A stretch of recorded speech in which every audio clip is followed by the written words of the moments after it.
Hello.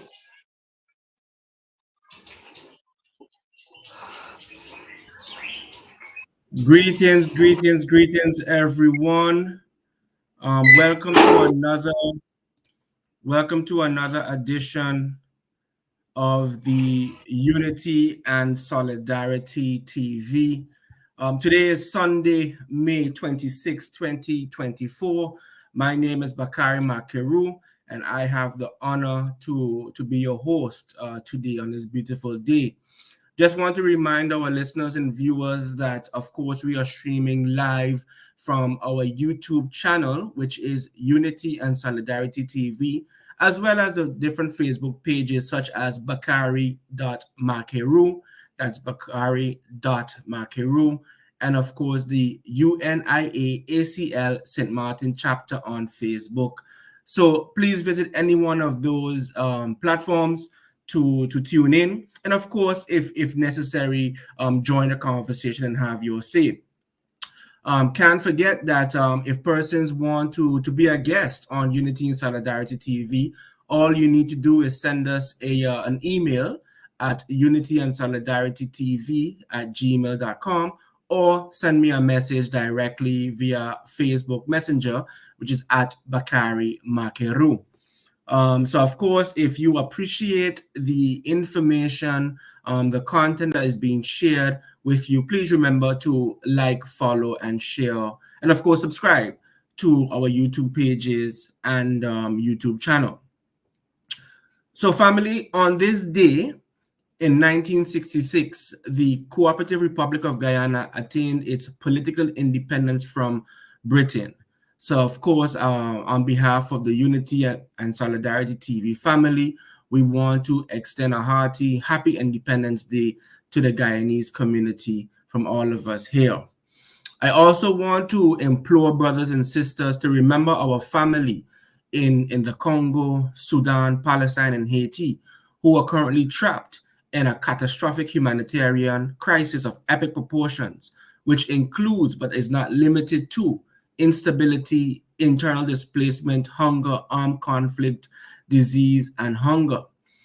Brothers and sisters, we cannot afford to close our eyes to these ongoing atrocities and genocide taking place before our eyes. Therefore, we implore you, we must find a way to lend our support, not only to our family on the ground, but also to those organizations in the various countries just mentioned, but as well as the organizations, and just to use our influence to compel and to compel basically the Western nations, and of course you have some African groups in between that are complicit in these atrocities. But be that as it may, we must use our voice, we must use our resources available to us and our influence to raise our voice and compel the world to take note of what's going on and find a solution, a durable solution to this particular crisis. I also want to inform the family that Mindful Elevation is having another impactful conversation on Saturday, June 1st, 2024. And the topic will be Loss and Grief with Miss Nakisha. Of course, Mindful Elevation is hosted by Dr. Anders Ramonda Hansa. So if you want to be part of the podcast on that day, June 1st, it starts at 7 p.m. and you can tune in via its Facebook page at Mindful Elevation Caribbean, of course. Unity and Solidarity will be hosting its annual Patricia J.A. Pantaflet Memorial Lecture entitled Winds of Change. What does a right-wing government in The Hague mean for St. Martin? And this annual memorial lecture takes place on Sunday, which would be her birthday, Sunday, June 2nd, 2024 at 5 p.m. And the keynote address will be delivered by Mr. Khalil Rivan. And if all goes well, we'll be having another podcast today where we'll be talking with some folks who are organizing a very, very culturally conscious play in a couple of days. So fingers crossed, and of course, stay tuned for the updates. Now, family, I want to say, as many of you might know, that 61 years ago, African leaders gathered in Addis Ababa, Ethiopia, and established Africa Day, quote, in recognition of the vision and milestone achieved towards an integrated, prosperous, and peaceful Africa, driven by its own citizens and representing a dynamic force in a global arena. To some, African Liberation Day is a day of activism, debates, discussions, or rallies to commemorate the fight against colonialism, imperialism, and of course, to track the progress made thus far and to chart a future, not only for the continent, but also its people. To others, it's a day of reflection to assess the conditions on the continent. But then there are those considering all of the developments, who may be wondering whether African Liberation Day is worth celebrating at all. Here with me is Brother Kamukamu Rukondo Clinton to share his thoughts on today's topic. Greetings, Brother Kamukamu, and thank you for making the time to be with us here today. Thank you so much. It's a pleasure being hosted here again. As we last started a show about 1.5 months ago. To our listeners who are tuning in every time, thank you so much for sparing your time and listening to us live via our social handles and following my brother Bakari. My brother Bakari, thank you so much for providing a platform, especially to young people that on the African continent and the diaspora, especially those that have a heart of uniting and empowering our own black communities wherever they are. I don't take this for granted. I'm pleased to be here. Thank you so much for having me, my king. Give thanks, King. Give thanks. Give thanks. So let's jump into it. All right, let's jump right into it.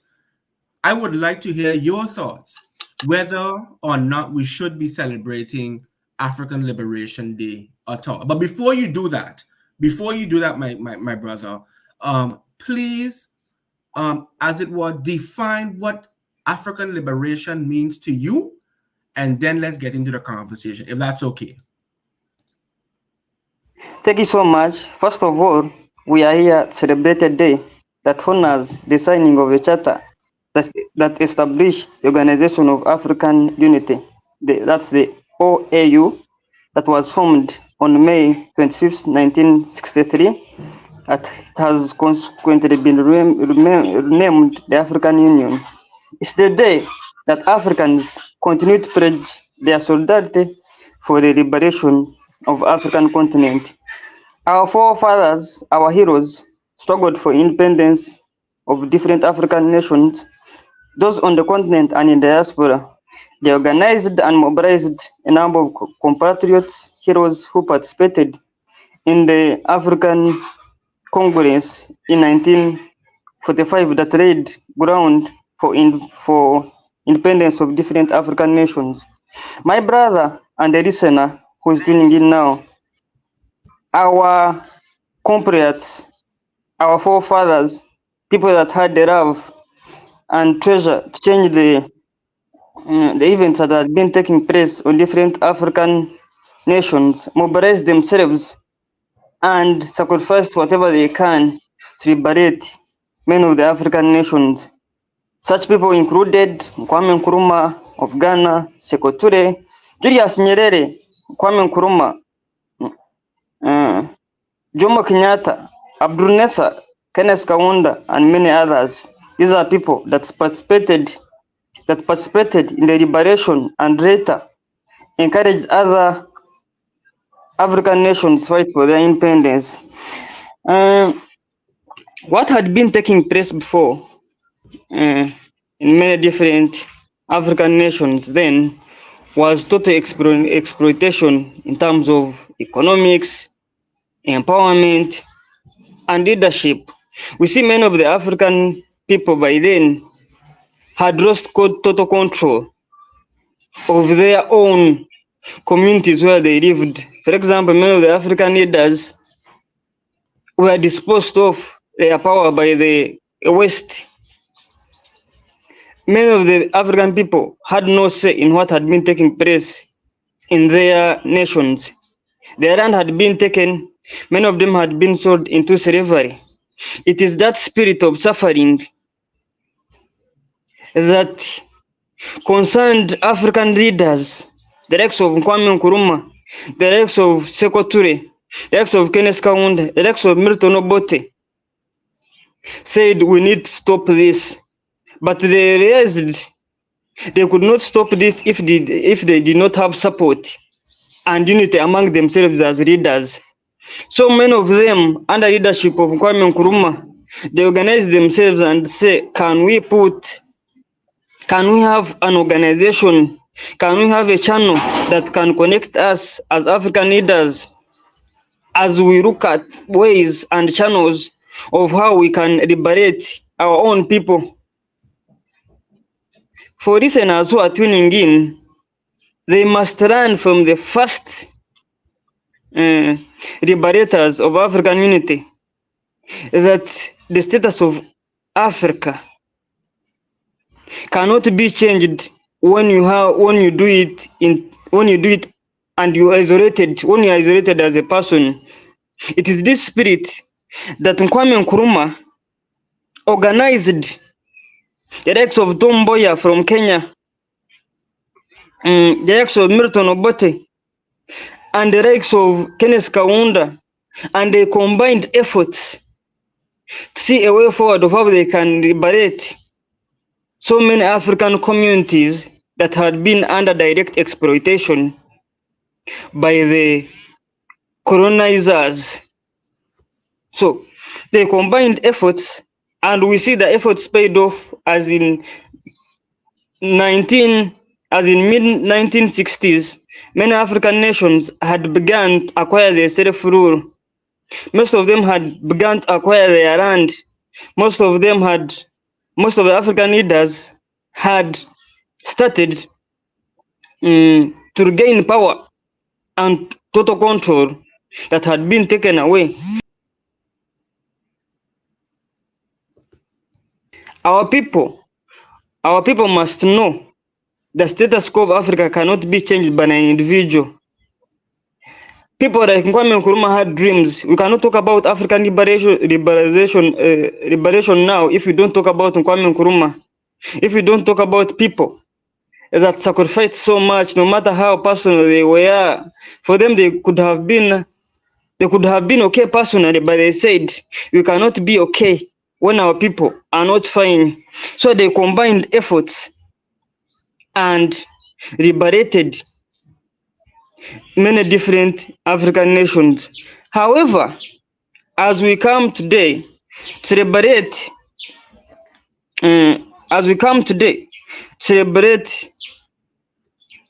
many years of African liberation, it's the day we come and look at the dreams of Kwame Nkrumah they had, the dreams of Milton Obote, the dreams of Sekou Toure, the dreams of Kenneth Kaunda. Are they now taking shape? If not, what are those obstacles that have limited the success of African liberation? For us who are living on the African continent, know what is happening.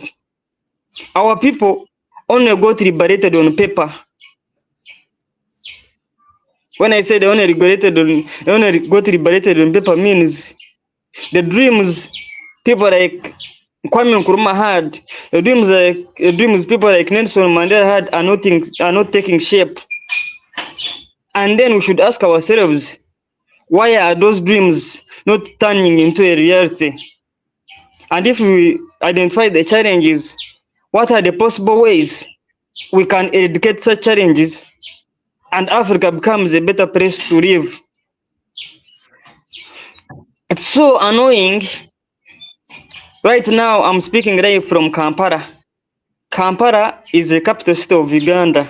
Uganda is an African nation that is found in the heart of East Africa. When you look at our economy now, so many Chinese have taken over. The Russians have taken over. And this is not only happening in Uganda, it's the same among different African nations. When you go to Congo, the Africans have no say, they have no control, they are not benefiting from the resources they have, simply because they have not realized the need to unify and tackle out such challenges that are causing problems to them. The status quo of Africa shall remain as it is now and how it was. When I say how it is now, it means we are not in control. When you look at our education system, we are still stuck in studying European history. We are still studying on European economy. We are still studying and applying European leadership skills. By the moment we keep applying such systems that are not modeled in the African way, then we shall continue serving the interest of those who formulated them. But what is the key remedy to this? As we celebrate this day here, as we are tuning in now as African people, we need to unify and identify our challenges and fight the challenges together as one family. That is the dream Kwame Nkrumah had. That is the dream Kenneth Kaunda had. That is the dream Sekou Toure had. And so many African liberators who immensely participated in establishing an African community that will benefit the whole of the African people as a group. So, what are the challenges that have not made that happen? What are the challenges that have delayed practically total independence and total liberation of African people? First of all, our enemies, of which most of us know. Those who don't know will know. The effects will make them know. First of all, like I've told you, we are going through a lot of insults because we've not done anything. We as individuals, we think that liberalization of Africa will bring itself, but that can't happen. We need to combine efforts, come together, and empower our own people. There's no one who's going to come outside Africa and empower us all. And of course, the people that have played this, our enemies, the outsiders, the Western world, know the potential of Africa. They know if we Africans are united, because practically Africa has what the rest of the world needs. But we as Africans, we've not realized that. That's why we have so many rebel groups in many different African nations who are serving the mandates of those who sponsor them. I happen to have been years back. I paid a visit to the Democratic Republic of Congo. And what happens in the mining industry? No Africans are even there. Those who are there are just employed as simple laborers, pushing trucks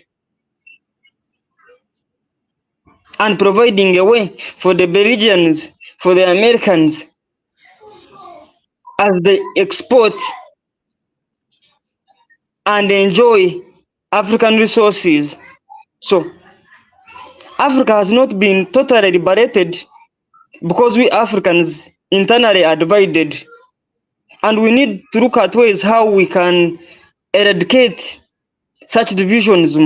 I'm half of what is taking place in West Africa.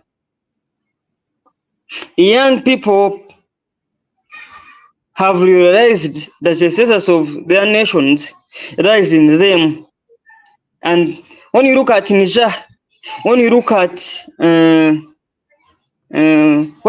Niger and you look at Equatorial Guinea and so many African nations in there, there are radical changes that are happening, and Africans are beginning to benefit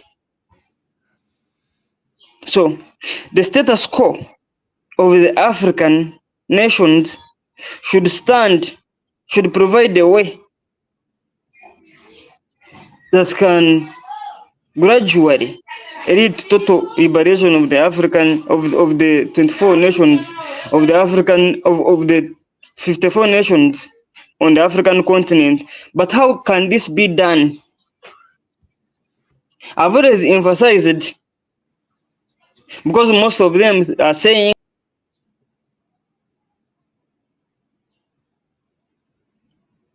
Okay, unfortunately, it seems as though our good brother may have lost connection. So in the meantime, I just want to play a clip on YouTube that I thought to be quite inspiring until I regain connection with our good brother. So just stay tuned. Don't go anywhere. If you want, you can go and get a drink or something, or get some snacks, and we'll be right back. The economy of Africa take an overturn away from those so-called partnerships, those so-called numerous summits where 54 African heads of state come before one head of state of one country.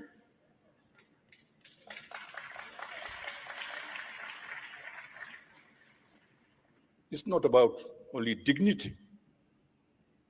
It's about self-respect. I'm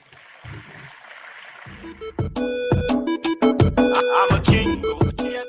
The military build-up under the pretext of fighting against violent extremism, terrorism.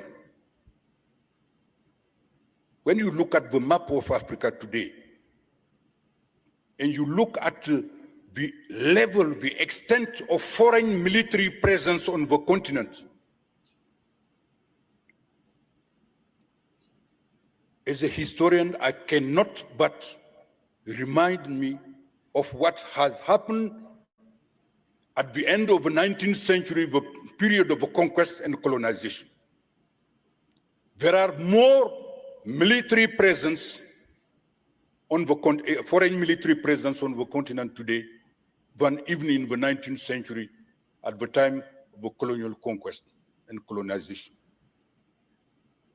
This is really worrisome.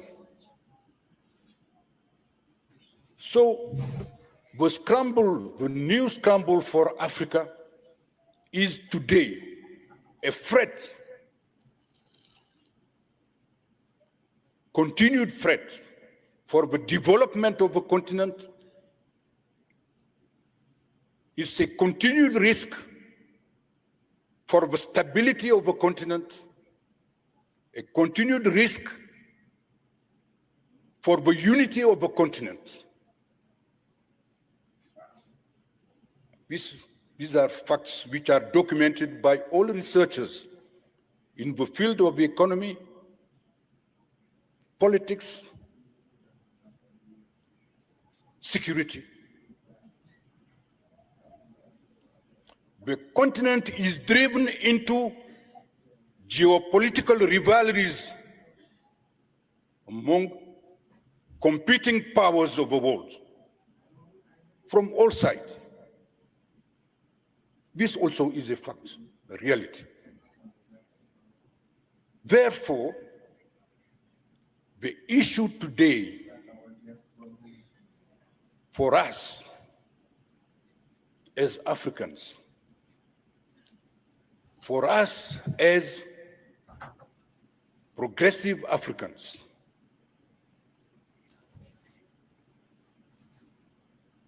for us all as committed to a better world, committed to international relations geared to the benefit of all the peoples of the world.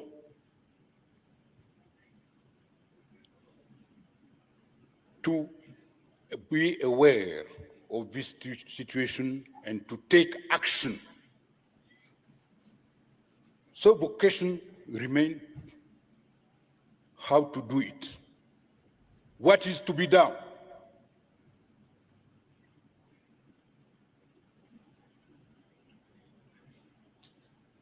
The dreams of the founding fathers and mothers of the Organization of African Unity, who created that continental organization, those dreams have to be investigated again, revisited, and we must reflect on how to make them come true. As students, young men and women, those days, girls, when the OAU was launched by Kwame Nkrumah and his peers, we were expecting Africa to rise up.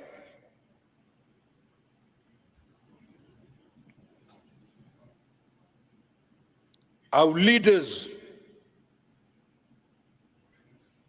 to help our people create the conditions not only for the political liberation of Africa, as Kwame Nkrumah put it.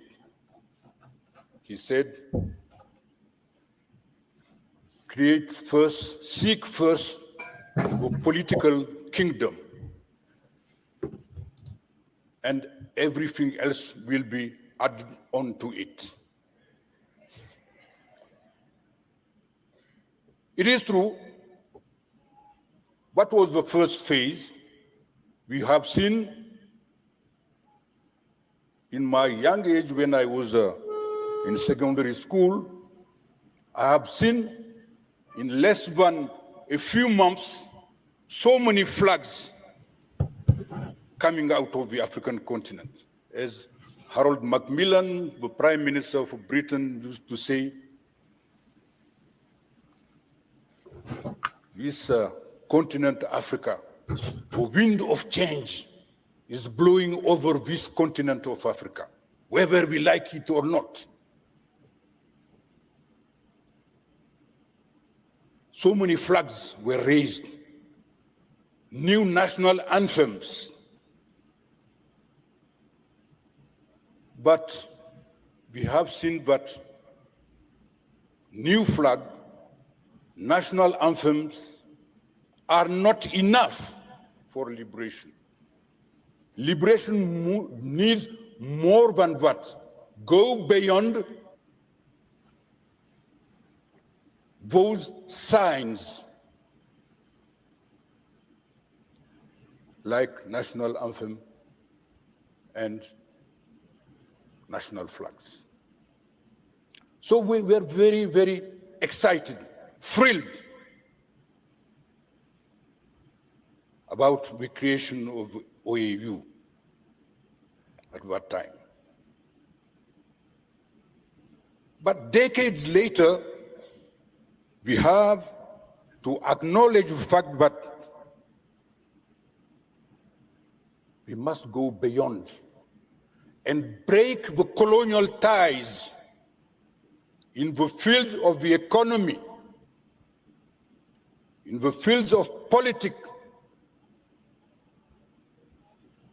to assert real sovereignty for the continents, its governments, and its people. This is what independence is about. Therefore, we are faced today with an obligation, a moral as well as a political obligation, to revive the liberation project as a total project, a project of renaissance for our continent.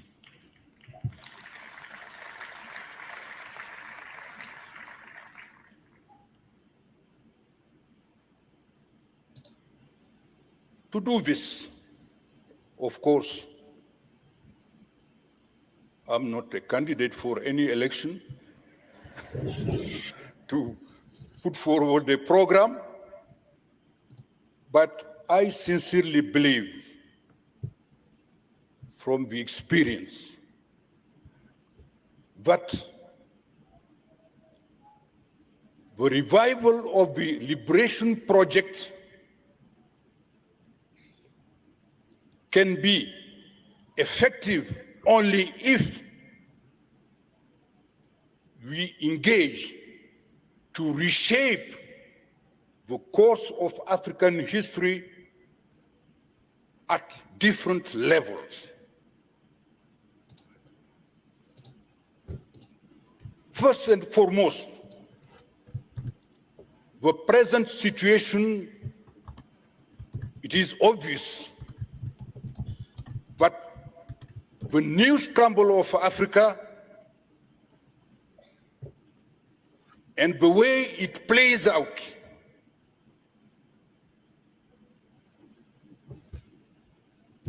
stems from the leadership crisis on the continent.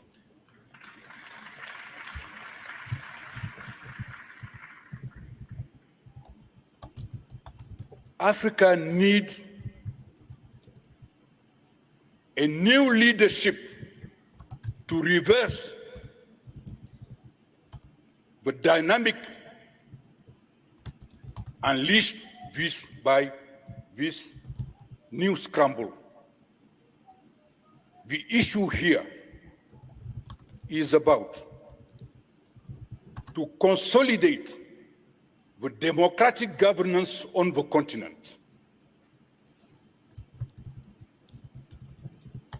The rule of law, transparency, uphold civil liberties,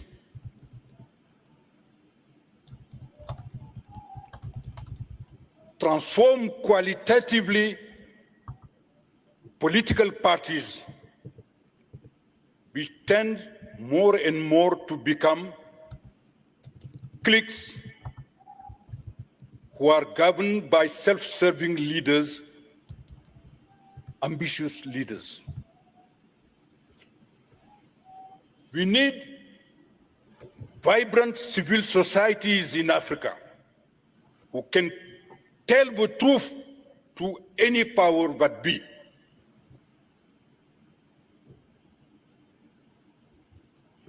The press is important on educating and informing the people, not only on their rights, but also on their duties as committed citizens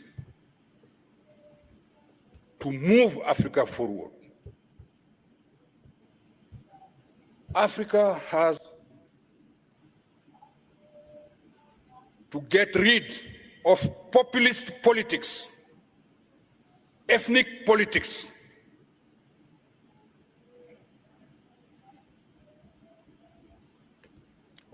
We need humble leadership. Africa needs leaders who have visions,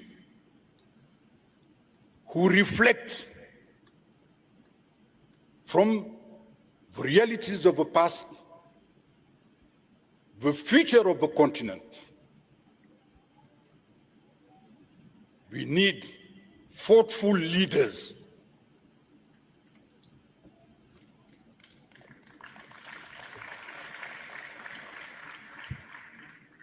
The ideals of Pan-Africanism should be revived among the African citizenry. So the project of liberation, of reviving liberation project is also about. Yes, my brother, you're back? Yeah, I'm back. Okay. Welcome. In the meantime, we were listening to a very insightful lecture entitled The New Scramble for Africa is a Risk to Africa's Development by Professor Abdoulaye Batili. And of course, we have to give thanks and praise to Africa Web TV for documenting that very insightful address. But continue, my brother, because I know your time is very limited, as you are expected to be part of another interview very soon. So please continue where you left off. Thank you so much for having me again. You see, the problem now we have in Africa that has practically delayed or been a barrier to African liberation is the leaders that we have in power now are not serving the African interests. And that's why me as an individual, I find it so hard to celebrate a day like this, because practically Africa is not liberated. The outsiders have taken over the status of Africa, and they are using it to benefit from Africa and the countries at large, the countries where they come from, and nothing has been done. I was still telling you of what is happening in DRC. There's a genocide happening there, but amidst genocide,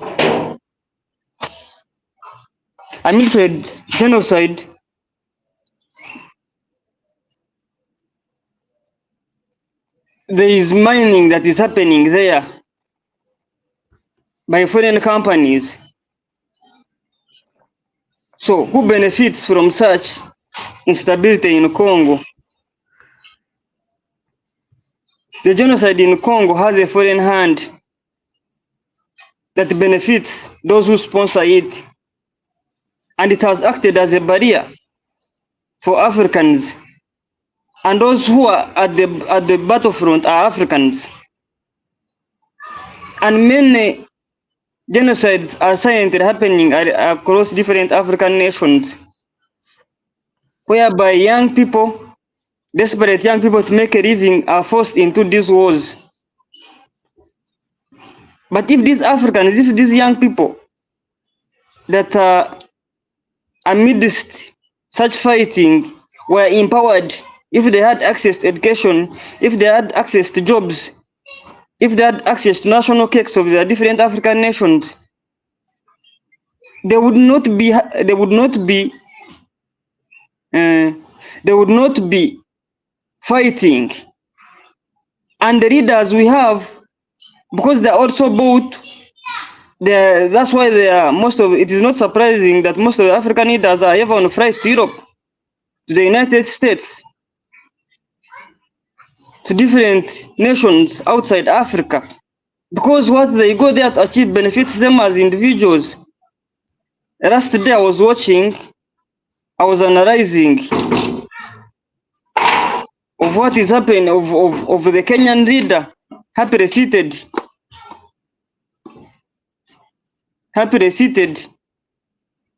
in the White House. They are praising him. And the moment Western leaders make you happy as an African leader, then practically you have become a darling for the West, but you have become a liability to the African interests, because the Western world does not wish well for the African communities. They are in Africa to have their own interests perceived. And this is happening across. Many of the African leaders are flying outside Africa, but they are not flying inside Africa. And you look at the organizations like the African Union, it is also not empowered. If you would look at who's sponsoring the African Union, you would get amazed. There's no one who brings their money, who invests in Africa from outside Africa and wishes well for the African people. And we have to realize this and need that the status of Africa relies on the African people as a family. The moment a family head goes outside the community to seek for food, it will be used by that community. But why would a person go outside his community, yet there is food in his community? Then it means he has gone there for his own interests. That's why there's still a lot of insecurity in Africa. That's why there's genocide all over. If you would, as a journalist, my brother Bakari, if you would go deep and research on most of the genocides that are happening on the African continent, you would be amused to find that they have a foreign hand.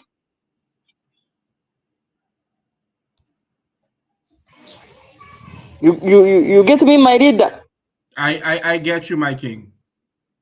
So, if Africa is to empower itself, the solutions for Africa arise within the African people and African communities. As a group, as a family, we need to sit together and organize our house. If you are, let me give you this example. Why would a young person that has gone to school in Uganda, his parents invested a lot of money, have sold practically all their family resources to acquire education, not be employed? But yet we have Chinese, we have Indians, we have Americans that are employed in Uganda. It is practically getting hard for an indigenous African investor to invest in Uganda and compete with a foreign investor who is given business incentives in form of free rent, tax holidays, but the same are not given to Ugandan investors who have the same, actually more amount of money to invest in the economy. But let me ask you this, my brother. Let me ask you this, right? How was African Liberation Day? Because Uganda is a very special case because there's a number of developments that happened over the past few months with regards to Uganda taking sovereign decisions, right? Taking sovereign decisions and then feeling the brunt of Western imperialism trying to shift or to meddle in its internal affairs. There's also talk about the possibility that Uganda is somehow involved with the destabilization in Eastern Congo in some form or the other. So I'm just mindful of these developments, right? How was African Liberation Day observed in your country? I would practically tell you that many of the African people don't even know that there is a Liberation Day to mark African unity. Because who controls the media in Uganda? It is the imperialists, it is the politicians that are agents of the West. Actually, it is getting hard for me as a young Pan-Africanist to get access and be hosted in these media houses. Because they don't want people to listen to me and understand what has did the African empowerment. You know, practically who controls you feeds you. So most of the young Pan-Africanists are denied chances. They would tell you for a Pan-African show for us to host, you need to pay us maybe like $1,000.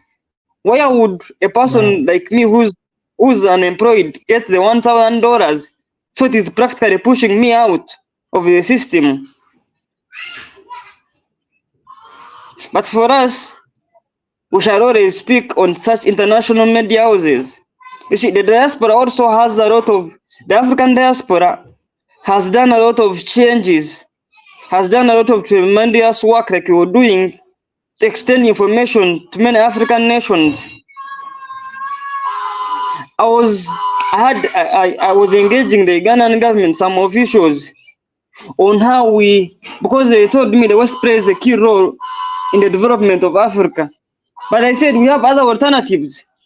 We have African in diaspora who have so much immense capital. They wish to invest it here to act as an alternative to hungry Americans, to hungry Europeans. But there is no channel that can provide such inflow of Africans in the diaspora. But they have so immense capital and potential to change the status quo of what is happening in many of the African nations. If African leaders could tap on such resource capacity that many Africans have in the diaspora, there would be a change in many of the African nations, both in terms of leadership and economy. And you see, people like Kwame Nkrumah, people like Sekou Toure engage the Africans in the diaspora. It's not undisputed. Malcolm X was toward many of the African nations. He had physical lectures in Ghana, and he would get in touch with many of the African leaders at the time. And that's why African Liberation in 1960s gained so much capacity. Because literally many of the Africans in the diaspora are also experiencing the same challenges. The same challenges in terms of discrimination in the labor industry in different African nations that they have. But if they could put their resources and bring back to Africa, because most of them are willing to come back home and have a hand in empowering many of the African nations, but there is no channel, there's no clear way of how they can be absorbed into the African societies. And this is a challenge to many of the African leaders. I hope the three nations in West Africa, that is maybe Mali, Niger, and Equatorial Guinea, I wish they can also bring such channels that can bring Africans in the diaspora on board. Then we would not be dancing to the tunes of the Americans, the tunes of the British that have self-interests in Africa. Thank you. So let me backtrack a bit, right? Because mindful of the developments that has taken place in the Sahel, because we are seeing the emergence of the Sahel Alliance, isn't that something to draw inspiration from? Isn't that something that Africans on a continent can look towards and say, well, you know what, this is something to be, amongst others, that this is something that we ought to be proud of and celebrate? Of course, what is happening in the Sahel region is a clear manifestation that no matter challenges different African nations are facing, there is a voice that is coming up and showing a way. I'm happy of what is taking place there, and despite the obstacles they are facing, because you saw the other day, the president of Nigeria was against such forces, meaning some of the African leaders, despite such successes that we should be celebrating, are practical against such successes. That should teach us a lesson that despite the success that we've seen in Sahel, we've also identified the obstacles that we have. Because why would the president of the chairman of the ECOWAS, who is also a leader of Nigeria, be against forces that have practically have decided to get away with enemies of African progress? When you get a certain stage, you always run. I hope many African youth can learn from there, because we have so many African leaders, especially in Uganda, that are so passionate of extending the Pan-African ideas of unity. but there is no way, and there's no how they can interconnect with each other. But regardless, the spirit of Nkrumah, the spirit of Kenneth Kaunda, the spirit of Magufuli will always keep in us. Anytime a progress can happen, and many of the African youth should learn a lesson from the Sahel region leaders, especially in the 3 nations that have overthrown puppet leaders, that the status quo of Africa lies in the young people. I've already said this. When you look at what has happened in the Sahel nations, it is young people that have stepped up and saved men of the African men of their nations.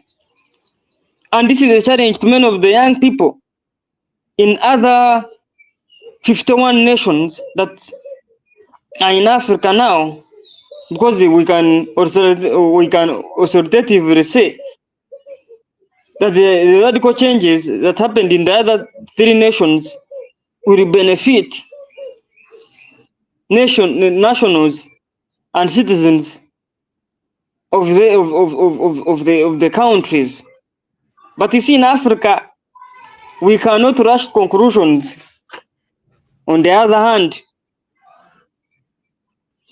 we don't need to rush conclusions that what is happening in Sahel nation is right to some extent. You know, time is the greatest judge. Let's give them time, we shall see. You know, African leaders, most of them always change once they get into power. I think naturally power corrupts. We also had such dreams in 1986 when our current president, who was young by then, took over. But what has happened? Almost 40 years. And he seems not to give up. He actually wants to give power to his son. So, as they say, time is the greatest judge. Let's give it time in West Africa, in Sahel, and see what happens there. I want to, my brother, to put more attention on something you said, and I really loved it when you mentioned that there's a group of Ugandan brothers and sisters who are passionate about Pan-Africanism. You know, let us know some of the work, if any, you know, or if you can share with us, you know, some of the work that you and your group and others are doing to keep this passion alive in your country. Thank you so much. Like I've told you before, I'm a Secretary General of a Pan-Africanist organization that is called Global Leadership Empowerment. And this Pan-African organization has so far moved over 15 universities, mobilizing and talking to so many young people to step up and be engaged in changing of the mindset of many African young people. You see, the problem we have is the mindset now. Many of the young people do not want to run and know that change in Africa is up to them because they have been kept in mental slavery. And you cannot blame them. The information gap we have now only favors those who are in leadership, and they have been kept in that, knowing that the West is good. Because those who control media here always portray the West as good people, because a few individuals benefit from that. But we as Global Leadership Empowerment, we are not only engaging in mindset change of so many young people, but also engaging in empowering communities on ground. Right now we have a project, it is called the Backyard Gardens, where we encourage our mothers deep in villages to plant vegetables. Because literally when you have food, you can do anything. You cannot be in the struggle to liberate Africa when you are hungry, when you don't have what to eat. And we are encouraging mothers to plant gardens, to plant vegetables, so that the young generation, the children can access food, and then the mothers can also access surplus for money. They can sell this. And as we engage them, we are telling them, please plant organic vegetables, because literally there has been talk of GMOs. Our leaders are encouraging communities to plant genetically modified organisms, but these GMOs are part of the plans to make us slaves of those who supply them. Because practically, when you plant GMOs, you have to go back for the seedlings, meaning every season you're paying the US, you're paying the UK to give you seedlings. But we had our own seedlings that are organic, that do not cause diseases like cancer, and they can be accessed at a cheaper price. And we also, another initiative that we have is we're encouraging so many young people to join leadership. We have elections that are coming up in 2026 in Uganda. We're encouraging so many young people to step up and contest for different positions in local councils, in parliament, and other big offices. Because the moment we have so many young people in leadership positions, it means they will work on interests of young people. Right now, we have almost 80% of the total population in Uganda being young people. Wow. So whatever happens, 80% of the Ugandan population are young people, youth, below 36. So the moment we don't have leaders that work in the interest of the young people, then what affects young people will be a misery, it will be a history, it will be a theory. And as we have more young people in leadership, then in the long run, the more we get liberated. Because the challenge we have in many of the African leaders, many of the African political arenas, is we have so many people, so many old people in leadership who are out of touch with reality. They are happy enjoying privileges, and many of the young people are not. Because why would the Speaker of Parliament, actually we have a saga right now that the Speaker of Parliament has dubious businesses in the United Kingdom, and she has already been sanctioned by the UK government. What comes in is we as young people are trying to engage many Africans in the diaspora to come invest in Africa. Our leaders are investing outside Africa. You see the irony. Yes. but tell me something. How could someone, let's say, from the diaspora invest in projects in Uganda? What is the best vehicle to do so?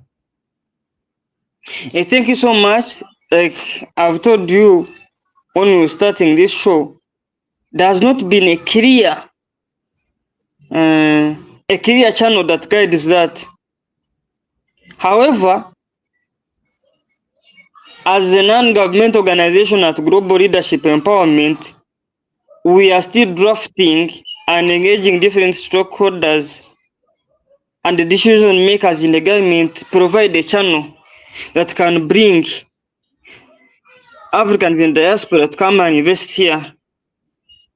Because authoritatively, many of them are willing to come, but there are no channels. It is our dream at Global Leadership Empowerment and me as an individual to come and bring many of our African brothers and sisters who are in the diaspora and wish to come home. We are doing this, I think, I'll give you a positive feedback. We are still signing papers, doing paperwork to have our NGO be legally Yes. established and have a clear channel of bringing many Africans in the diaspora to come invest here in Uganda. Thank you. Okay. That's a very positive development. You and I, we've had different conversations about this particular topic. And it's always good to repeat because, eventually we may have new listeners who may want, additional information where that's concerned. You might imagine that those of us who are in the diaspora, who are willing to visit, invest, build alliances, at times just find ourselves searching, for the best and the most effective way to do so. So hearing that your organization is basically in the final stages, and it has built in that mechanism is very, very good news. So please keep us updated as much as you can. Does your organization have a Facebook page, a website, an email address, so that I can share it with the family? Yes, we are at Global Leadership Empowerment. I will share the email is globalleadershipempowerment@gmail.com. So I'm typing it in the chat, so that persons who visit they can see it. So global leadership Empowerment empowerment at gmail.com. Alternatively, they can contact me directly at my email account. Okay, give us your email account. Rukondo Peter Rukondo. Yes. Peter at. I think you can see the spelling of Rukondo on the screen. I'll just go quickly because I believe I have your email address saved. So I'll just copy it and add it to, oh boy, our guest. Okay, good. He's back. So as I was saying, I believe I have your email address. So I am going to look for it. Rukondo.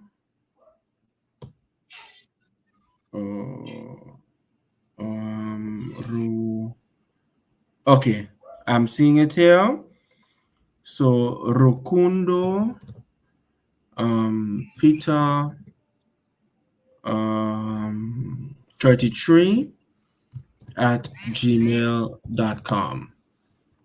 All right. So what I did, I added the email addresses, right? So just in case persons would like to get in contact with you, to get more information and hopefully explore possibilities of working together.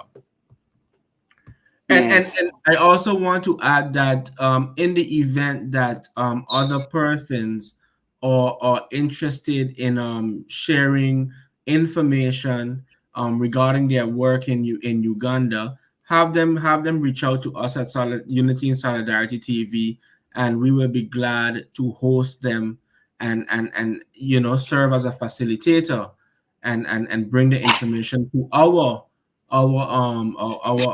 listeners and viewers. So that is our humble contribution to the brothers and sisters in Uganda, of course. All right. Yes. Thank you so much. No, thank you, my brother. And again, I know that you are expected to be at another appointment very soon. That's correct? Yes. Yes. Okay. No worries. So just provide us with your final thoughts before we close off. Our listener who is tuning in this evening, especially those on the African, get to know that the status quo of African liberation, of African liberty and liberalization and empowerment lies in us as the African people. There's no one who is not of African descent who has not got an internal connection and blood connection with the African people that is going to come here and empower the African communities. It is our due responsibility as Africans to combine efforts and empower the African people because we have so much internal potential. But we've noticed of African progress have realized it and have taken advantage of it.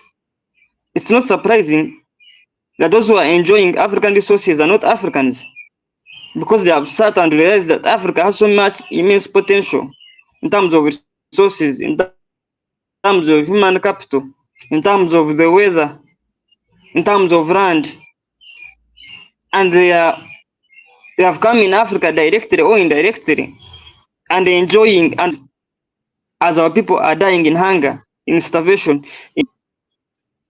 all the wars you see on the African continent, all the leadership challenges that are on the African continent are a child that has been given birth by the outsiders. So we need to come together, those who are in the diaspora, those who are in the African continent, together as one family, and clean our house and make it benefit for the better and empowerment of the African people. Thank you so much for hosting me. All right. Thank you so much, my brother. And we appreciate your time. We appreciate the information and insights that you shared with us. And of course, please extend our fraternal greetings to our brothers and sisters in Uganda and let them know that we look forward to meeting with them, to having meaningful discussions on how we can work together to assist in the development of the projects that you guys have going on right now. So I do want to thank you. I also want to thank the listeners and viewers for spending their time with us also. And of course, to remind them of the upcoming podcasts. Of course, Saturday, June 1st, Mindful Elevation Caribbean will be having another impactful conversation on loss and grief with Miss Nakisha, of course. And that podcast will be hosted by none other than Dr. Anders Ramunda Hansa. So that takes place on Saturday, June 1st at 7 p.m. St. Martin time. And then, of course, Unity and Solidarity will be back with you on Sunday, June 2nd at 5 p.m. St. Martin time for its annual Patricia J.A. Pantoflet Memorial Lecture, where we'll be discussing the potential impact of the right-wing government in The Hague on St. Martin. And the keynote address will be delivered by none other than Mr. Khalil Revan. So that does it for today, brothers and sisters. I wish everyone a pleasant day and a pleasant week further. And until the next time, I leave you with the words of the most honorable, right, and excellent Marcus Mosiah Garvey. Up, you mighty race, you can accomplish what you will. One God, one aim, one destiny. Thank you so much.